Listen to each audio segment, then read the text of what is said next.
High বন্ধুরা, রোজকার মতন আবারও আজকে চলে এসেছি। আজকে আমি ফুলকপি দিয়ে রুই মাছের ঝোল বানাবো।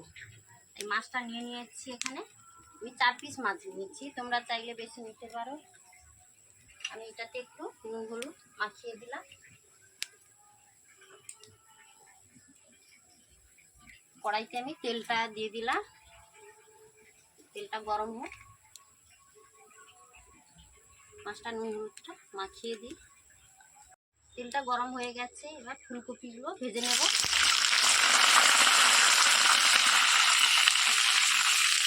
ফুলকপিটা ভেজে নেব। এবার ঝোলের মধ্যে আমি যেগুলো দেবো এটা বলে দিই।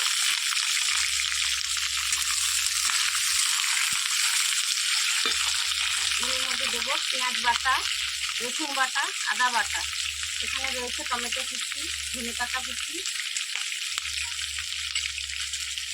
এখানটা নিয়ে নিচ্ছি নুন, হলুদ, ধনের গুঁড়ো, জিরের গুঁড়ো, লঙ্কার গুঁড়ো।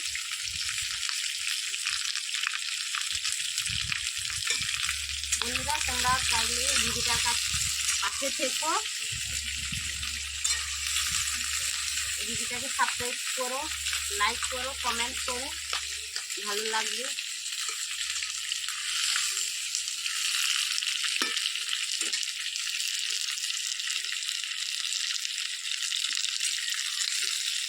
একটু ভাজা হোক, ফুলকপিটা ভাজা হলে তারপরে আমি আবার দেখাবো।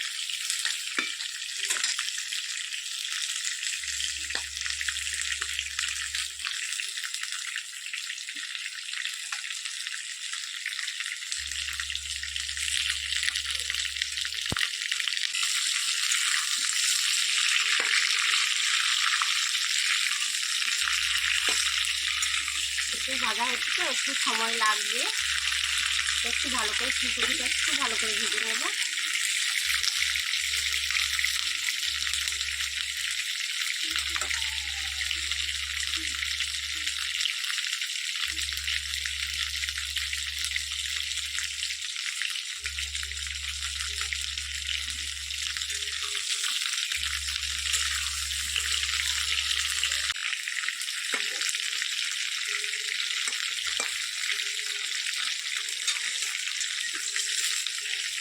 ফুলকপিটা ভাজা হয়ে গেলে এবার মাছগুলো ভাজবো, একটু সময় লাগবে।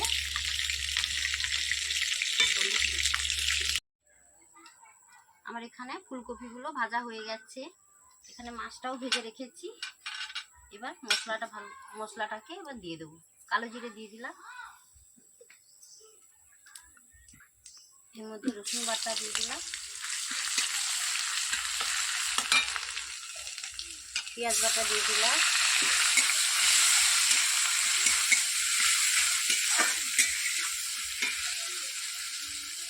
এর স্বাদ মতো নুন দিয়ে দিলাম।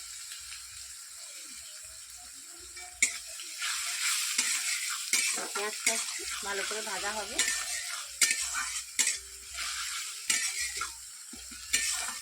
এবার তার মধ্যে দিয়ে দিলাম আদা বাটা, টমেটো কুচি,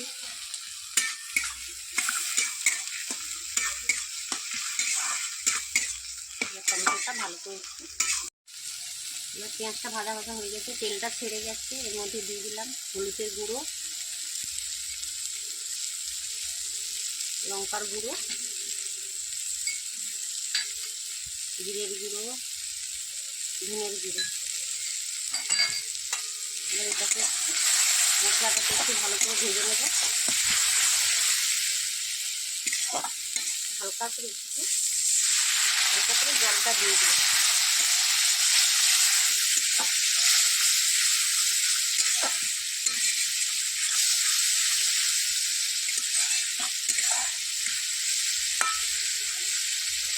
তেলটা ছেড়ে গেছে, এবার এর মধ্যে দিয়ে দেবো আলু ফুলকপি ভাজা, এটা দিয়ে দিলাম।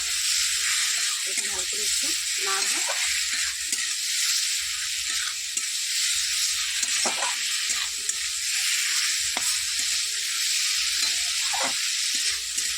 একটু নাড়া হয়ে যাচ্ছে, এবার পরিমাণ মতো জলটা দিয়ে দেবো।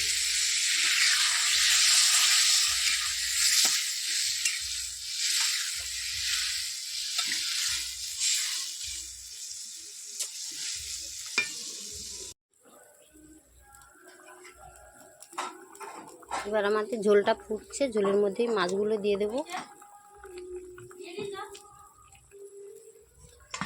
এটা ঢাকনা দিয়ে দিলাম। আমাদের ঝোল, এবার মাছের ঝোল হয়ে গেছে, নামিয়ে নেব।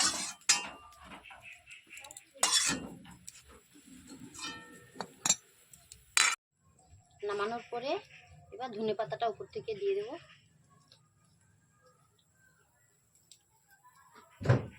হয়ে গেছে।